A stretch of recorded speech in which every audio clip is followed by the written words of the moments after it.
Hello শিক্ষার্থীরা, basic chemistry ক্লাসের আমরা কেমিক্যাল বন্ড এই টপিকটাতে চলে আসছি। তো আমরা যখন রাসায়নিক বন্ধন নিয়ে আলোচনা করি, আমরা মূলত তিনটা বন্ধন নিয়ে আলোচনা করি। একটা হচ্ছে আয়নিক বন্ধন, একটা হচ্ছে সমযোজী বন্ধন, আরেকটা হচ্ছে তোমাদের জন্য হয়তো একটু হেভি হয়ে যেতে পারে, বাট আমি খুবই হালকা একটা বেসিক আইডিয়া দিব, সেটা হচ্ছে সন্নিবেশ সমযোজী বন্ধন। তো সেই সুবাদে আমাদের আজকের প্রথম লেকচার, সেটা হচ্ছে আমাদের আয়নিক বন্ধন। তো আমরা আজকের ক্লাসে মূলত আয়নিক বন্ধন সম্পর্কে আলোচনা করব, কিভাবে আয়নিক বন্ধন তৈরি হয়, কাদের কাদের মধ্যে আয়নিক বন্ধন তৈরি হয়, এবং আয়নিক যে যৌগগুলো তৈরি হয় তাদের বৈশিষ্ট্যগুলো আসলে কি, এই ব্যাপারগুলো নিয়ে আমরা আজকের ক্লাসে আলোচনা করব। তো আয়নিক বন্ধন বোঝার আগে আমাদের দুইটা শব্দ নিয়ে একটু ভালো মতো আইডিয়া নিয়ে রাখতে হবে। সেটা হচ্ছে, একটা হচ্ছে ধাতু, একটা হচ্ছে অধাতু।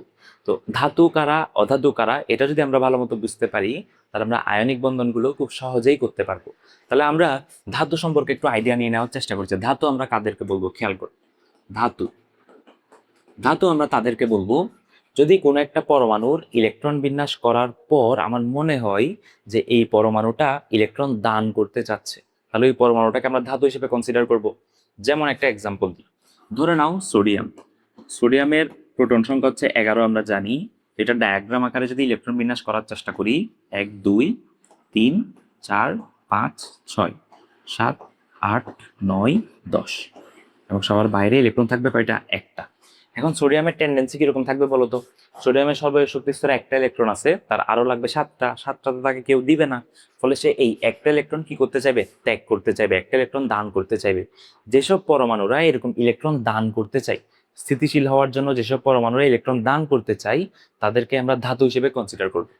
তাহলে অধাতু কারা, বুঝতে পারতেছো?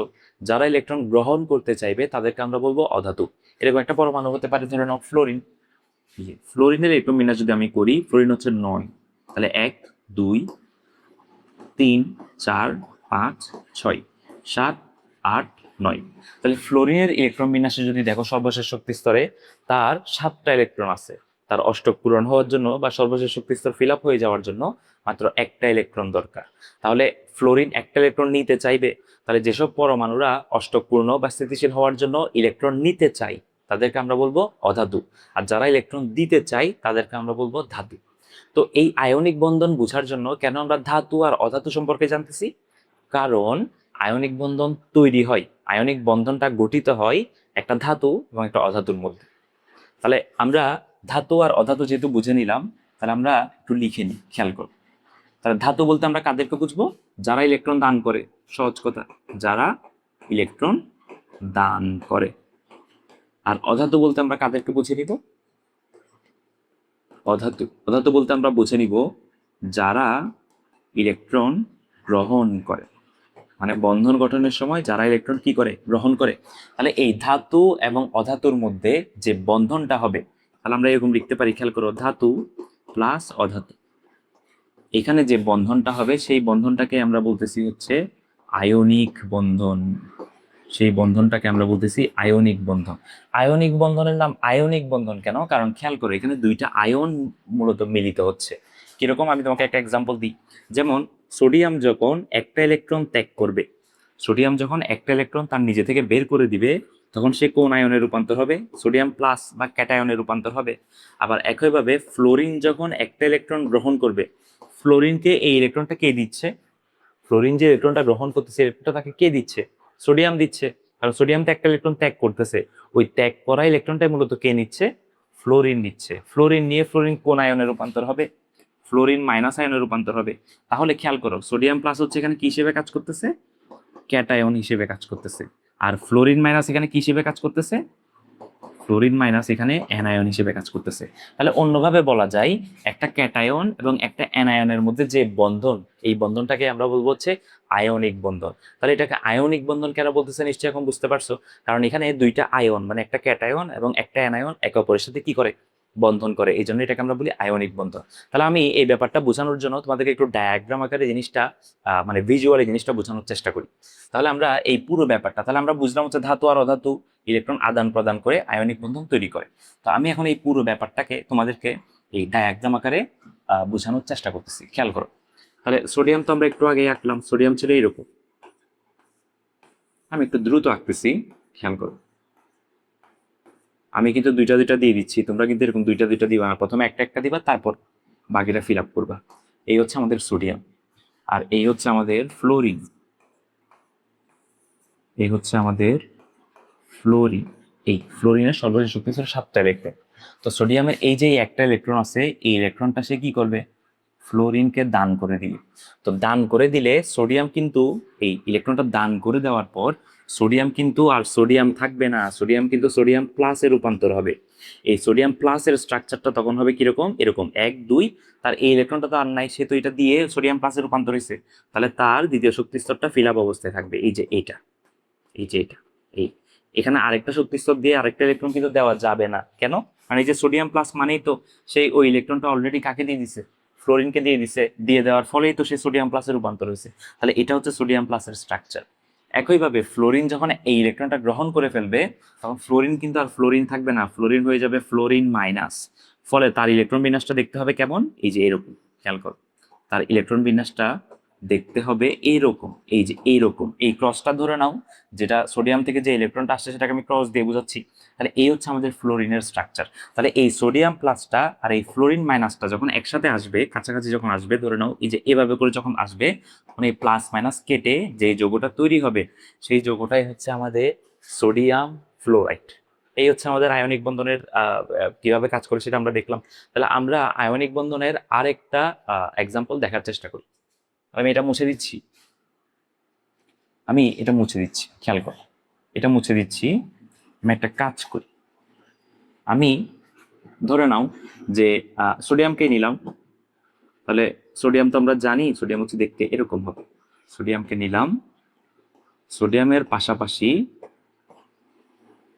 আমরা অক্সিজেনকে নিলাম, ধরে এই যে অক্সিজেনকে নিলাম।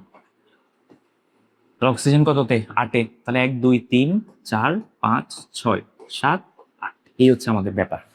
এখন একটু খেয়াল করো, সোডিয়াম একটা ইলেকট্রন দান করতে চাচ্ছে, সে দান করতে চাচ্ছে একটা ইলেকট্রন, কিন্তু অক্সিজেন কিন্তু গ্রহণ করতে চাচ্ছে, তার অষ্টক পূরণ হওয়ার জন্য তার কয়টা ইলেকট্রন লাগবে, তার 2টা ইলেকট্রন লাগবে। তাহলে সোডিয়াম আর অক্সিজেনের মধ্যে বন্ধনটা আসলে কিভাবে সম্ভব, বন্ধনটা সম্ভব যদি সোডিয়াম 2টা থাকে, তাই না? অন্যভাবে কি সম্ভব, খেয়াল করো, অক্সিজেনের তো বলতেছে সে তার 2টা ইলেকট্রন লাগবে অষ্টক পূর্ণ হওয়ার জন্য, কিন্তু সোডিয়াম ইলেকট্রন দান করতেছে একটা। তাহলে সোডিয়াম এবং অক্সিজেনের মধ্যে যদি এই বন্ধনটা হতে হয়, তাহলে আমাকে অবশ্যই সোডিয়াম কয়টা নিতে হবে, 2টা নিতে হবে। তাহলে আমি একটা কাজ করি, আমি এই জায়গায় আরেকটা সোডিয়াম আঁকতেছি, খেয়াল করো, আরেকটা সোডিয়াম যদি আমি আঁকি এখানে, আরেকটা সোডিয়ামটা দেখতে এরকম হবে। 11টা ইলেকট্রন যদি আমি দেই তার, তাহলে আরেকটা সোডিয়ামটা দেখতে হচ্ছে এরকম। তাহলে এখন যেটা হবে, এই সোডিয়ামটা তার একটা ইলেকট্রন অক্সিজেনকে এই জায়গায় দান করলো, আর এই সোডিয়ামটা তার আরেকটা তার ইলেকট্রনটা এই জায়গায় দান করলো। তাহলে এখন যেটা হলো, এই সোডিয়ামটা সোডিয়াম প্লাসে রূপান্তর হলো, এই সোডিয়ামটাও একটা ইলেকট্রন দিয়ে সোডিয়াম প্লাসে রূপান্তর হলো, এবং এরা সোডিয়াম প্লাসে রূপান্তর হয়ে কিন্তু খুশি, কারণ এরা কার মতো ইলেকট্রন বিন্যাস লাভ করছে, নিয়নের মতো ইলেকট্রন বিন্যাস লাভ করছে। একইভাবে এই অক্সিজেনও কিন্তু খুশি। অক্সিজেনের সর্বশেষ শক্তি স্তরে প্রথমে ছিল 6টা ইলেকট্রন, এই যে 1 2 3 4 5 6টা ইলেকট্রন ছিল, তার আরো 2টা ইলেকট্রন লাগতেছিল। সেই 2টা ইলেকট্রন কার থেকে নিছে, সোডিয়াম থেকে নিছে। তাহলে সোডিয়াম থেকে 2টা ইলেকট্রন গ্রহণ করার পর সে অক্সিজেন 2 মাইনাসে রূপান্তর হবে, যেহেতু সে 2টা ইলেকট্রন গ্রহণ করছে। আর প্রত্যেকটা সোডিয়াম একটা করে ইলেকট্রন দান করে সোডিয়াম প্লাসে রূপান্তর হয়েছে। তাহলে এই যোগটা সম্পন্ন হতে হলে আমার একটা সোডিয়াম দিয়ে সম্ভব হচ্ছিল না, এই জন্য আমরা সোডিয়াম নিছি কয়টা, 2টা। তাহলে এবার বলো আমাকে, এই যে আমরা সোডিয়াম নিলাম হচ্ছে 2টা, আর অক্সিজেন হচ্ছে অক্সিজেন, এই যৌগটাকে আমরা বলবো হচ্ছে সোডিয়াম অক্সাইড। এই যৌগটাকে আমরা বলবো হচ্ছে সোডিয়াম অক্সাইড। তাহলে আমাদের যৌগমূলকের লেকচারটা যদি করে থাকো, তাহলে আমরা কি বলছিলাম যৌগমূলকের লেকচারটার মধ্যে, যে বন্ধন যখন হয় তখন একজনের যোজনী আরেকজনের নিচে চলে যায়, সেটা আমরা এখানেও অ্যাপ্লাই করে দেখতে পারি। যে অক্সিজেনের যোজনী কত বলতো, অক্সিজেনের যোজনী হচ্ছে 2, আর সোডিয়ামের যোজনী কত, সোডিয়ামের যোজনী হচ্ছে 1। তাহলে যৌগ যখন তৈরি করব, তখন সোডিয়ামের নিচে চলে আসবে অক্সিজেনের যোজনী যেটা হচ্ছে 2, আর অক্সিজেনের যোজনী সোডিয়ামের নিচে চলে আসবে, আর সোডিয়ামের যোজনী চলে যাবে অক্সিজেনের নিচে, যেটা যেটা হচ্ছে 1, দিলেও চলে না দিলেও চলে। তাহলে আমরা এই যে এই আয়নিক বন্ধনটা দেখে নিলাম। আর একটু বলে দিই, এখানে অক্সিজেনটা কিন্তু অবশ্যই অক্সিজেন 2 মাইনাসে রূপান্তর হবে, আর সোডিয়াম 2টা কিন্তু সোডিয়াম প্লাস আর সোডিয়াম প্লাস এই অবস্থায় থাকবে। তাহলে এরা সবাই মিলে হচ্ছে সোডিয়াম অক্সাইড তৈরি করবে। এই ব্যাপারটা একটু ক্লিয়ার করে দিলাম। তাহলে আমরা আয়নিক বন্ধন সম্পর্কে জানলাম। আয়নিক বন্ধন একটা ধাতু এবং একটা অধাতুর মধ্যে তৈরি হয়। কেন তৈরি হয়? কারণ একটা ধাতু ইলেকট্রন দান করে, আর ধাতুটার দান করা ইলেকট্রনটাই মূলত কি করে, গ্রহণ করে। তাহলে এই বন্ধনটাকে আমরা বলতে পারি আয়নিক বন্ধন। তো এই আয়নিক বন্ধনের ফলে যে যৌগগুলো তৈরি হয় সেই যৌগগুলোকে আমরা বলতে পারি আয়নিক যৌগ। তাহলে এই যে সোডিয়াম অক্সাইড একটা আয়নিক যৌগ, কেন? কারণ এটা একটা আয়নিক বন্ধনের মাধ্যমে তৈরি হয়েছে। আচ্ছা, তো এই আয়নিক যৌগগুলোর কিছু বিশেষ বৈশিষ্ট্য আছে, সেই বৈশিষ্ট্যগুলো আমরা একটু দেখে নিই। তাহলে আমরা একটা কাজ করি, আমরা আয়নিক বৈশিষ্ট্যগুলো একটু দেখে নিই। আয়নিক যৌগের বৈশিষ্ট্য, এগুলো আমি মুছে দিচ্ছি, খেয়াল করে। আয়নিক যৌগের বৈশিষ্ট্য, আয়নিক যৌগের বৈশিষ্ট্য একটু দেখে নিতে পারি আমরা। প্রথম বৈশিষ্ট্য তো আমরা বললাম, আয়নিক যৌগ অবশ্যই একটা ধাতু এবং একটা অধাতুর মধ্যে তৈরি হবে, তাই না? একটা ধাতু এবং একটা অধাতুর মধ্যে তৈরি হবে। কিভাবে তৈরি হবে? ইলেকট্রন আদান প্রদানের মাধ্যমে। ইলেকট্রন আদান প্রদানের মাধ্যমে তৈরি হবে, প্রদানের মাধ্যমে তৈরি হবে। এটা হচ্ছে গেল একটা প্রথম কথা। দ্বিতীয় কথা, যে আয়নিক যৌগগুলো তৈরি হয়, এই আয়নিক যৌগগুলো বিদ্যুৎ পরিবহন করতে পারে। তাহলে এরা কি করতে পারে? এরা বিদ্যুৎ পরিবহন করতে পারে